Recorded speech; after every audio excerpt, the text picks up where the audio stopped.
India is perhaps unique, or at least unique in how famous it is, where we have SIPs, SWPs, STPs. Could you talk us through what each of these are? If you go to a gym, you want to build muscles. Every week, your trainer will suggest you exercise. So in that case, SIP is nothing but a disciplined way to invest into a fund. The NAV is the holy grail of mutual funds, right? So how do I know what NAV I'm going to get, and what do I have to do to get the right one? I want to buy a mutual fund. Where do I go? How do I start? Oh, that's the easier part.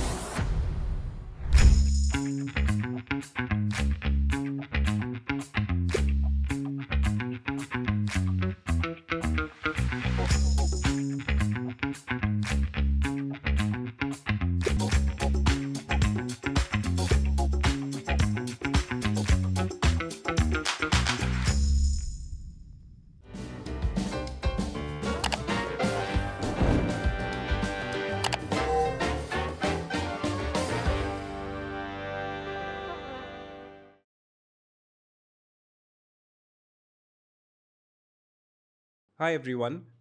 Continuing our series on mutual fund related topics. So far, if you've been with us, you've understood what the various scheme related documents are, how much your mutual fund should cost you, and how risky the investment is going to be. Let's say you've covered all of that, and now you actually want to get started. How do we get started? Where do you go? How do you buy? Maybe how do you decide what to buy? So we decided we'd bring in Pratik today to help us with this conversation. So welcome Pratik, and let's dive into it. Hey, hi Shrey. I want to buy a mutual fund. Where do I go? How do I start? The easiest way is you go to a AMC website.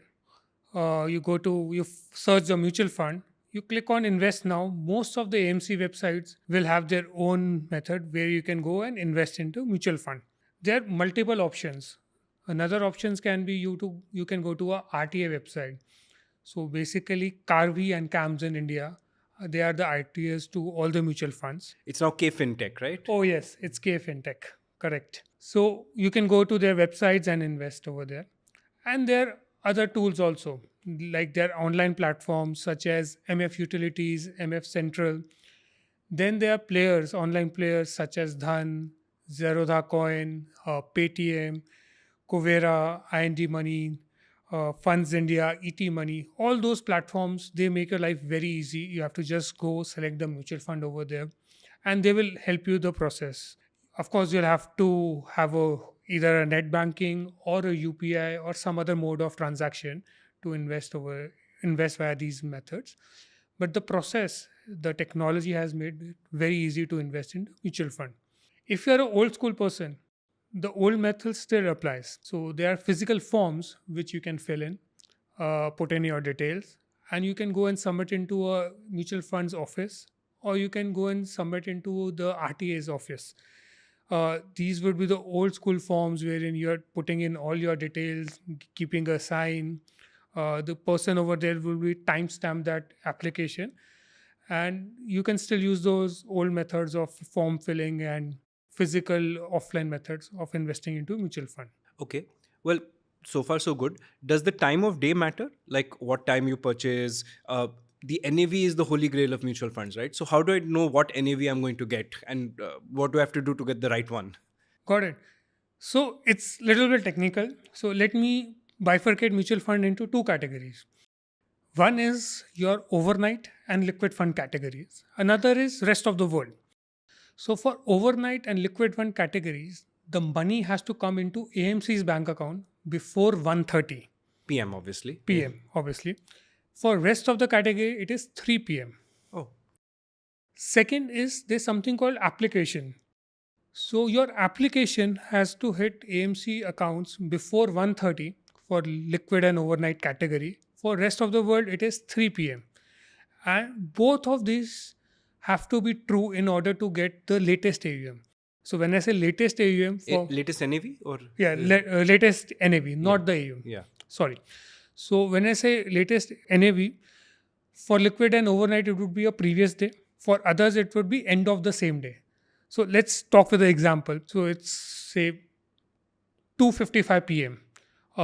You did a transaction. The money has flown from your account to AMC account, and it is 2:55.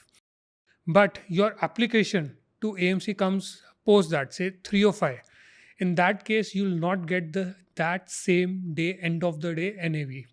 you will get next day NAVs. So you have to be very careful on that. You have to understand the rules of mutual fund purchases. So most of the online platforms, they will have buffers. So generally, if you go to online platforms, they will say if you want to invest in liquid or overnight, please give us application by say 12:30. So they have 1 hour to process this. For other funds, they will have a say a 2 p.m. deadline, so they can use that 1 hour to process their applications. You have to be very careful the timing of the fund as well as the application of the fund. Both are required to get the right NAV. And I guess the reason this would matter is I'm thinking in an equity scenario, by lunchtime, you figured out that tomorrow is likely to be a very favorable day in the markets because, I don't know, your political party of pro-market political party is coming to power. Mhm. So you're racing to get your funds in, and hence you'll get your funds and your application in before this cutoff time. That is true. Fair. Yes. Okay. But this is just a one-off purchase. And the application is, of course, just filling in the information of I am so and so and I want to buy such and such mutual fund. But as you know, one-time purchases are just one dimension. India is perhaps unique, or at least unique in how famous it is, where we have SIPs, SWPs, STPs. Could you talk us through what each of these are? So SIPs is nothing but a mode of transaction. Basically, it is a discipline. So for example, if you go to a gym, you want to build muscle. So every week your trainer will suggest you exercise. So in that case, SIP is nothing but a disciplined way to invest into a fund.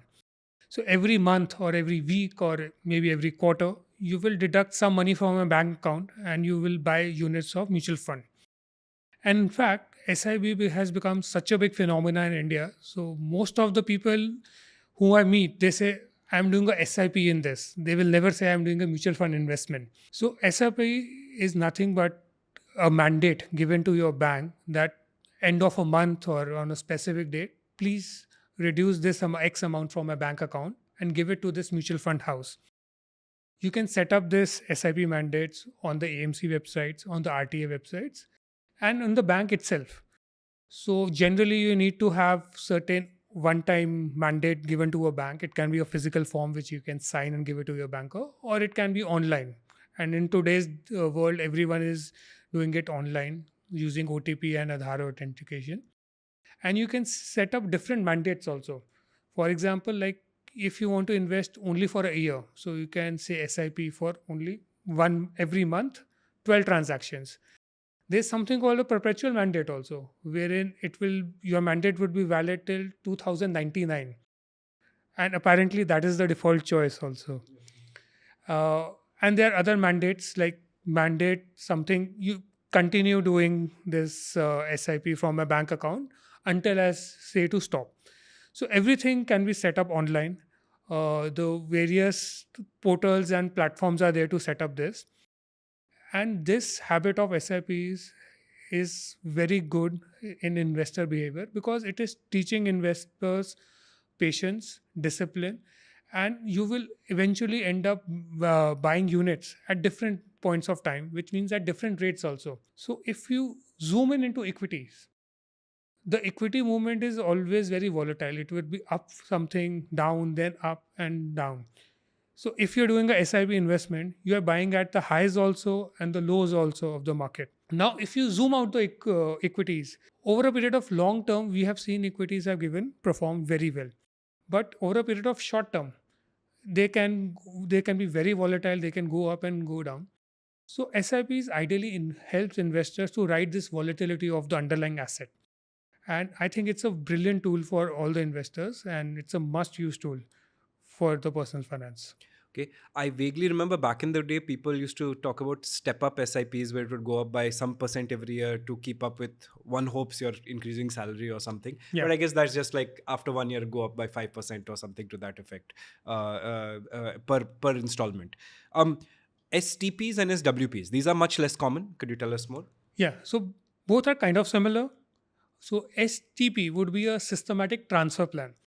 So let's say you think the markets have peaked, okay, or maybe the asset class you want to invest is peaked, but you still want to have allocation over there. So what you can do is you can transfer your money from less volatile asset class such as debt mutual funds and towards the equity funds which are most volatile. Classic example can be if you have, say, 12 lakh rupees, you want to invest in equity funds. So instead of going and buying in a lump sum, what you can do is you can start investing that in a debt fund category and maybe do a 1 lakh STP into a equity fund. In that case, you are not buying a single day NAV. Instead, you are buying the entire NAV for next 12 months. SWP is also similar, but instead you're moving your funds, instead from one fund to another, you're moving your fund into your bank account. Basically, it is a process of systematic redemptions from your mutual fund.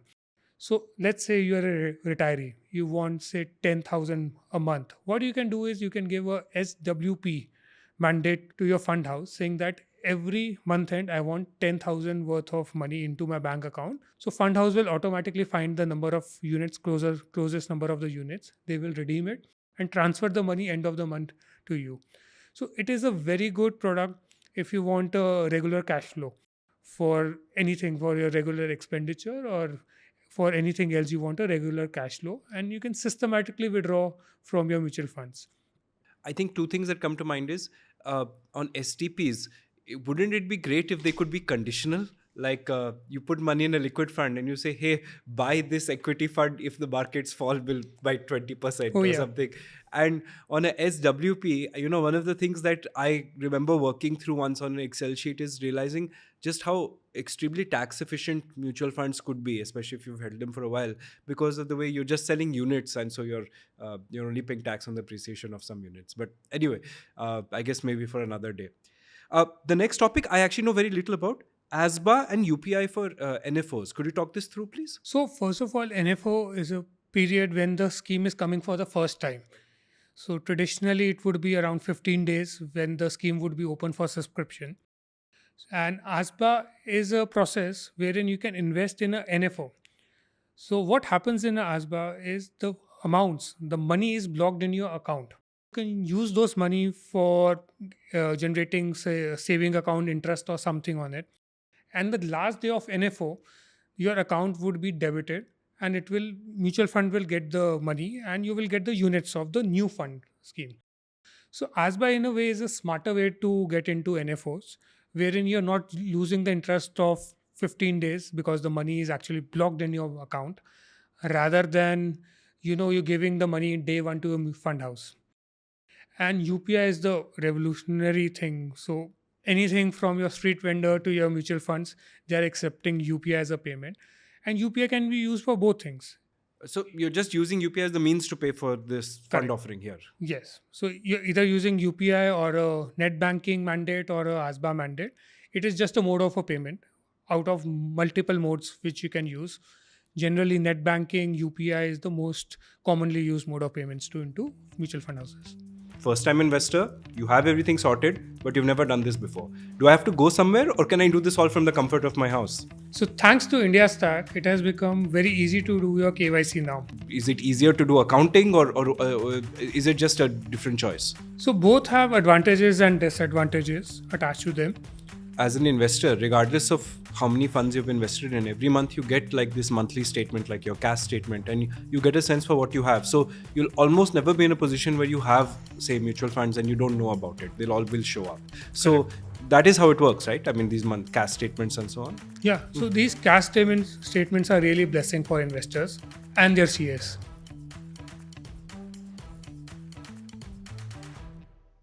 Mutual fund investments are subject to market risks. Read all scheme related documents carefully.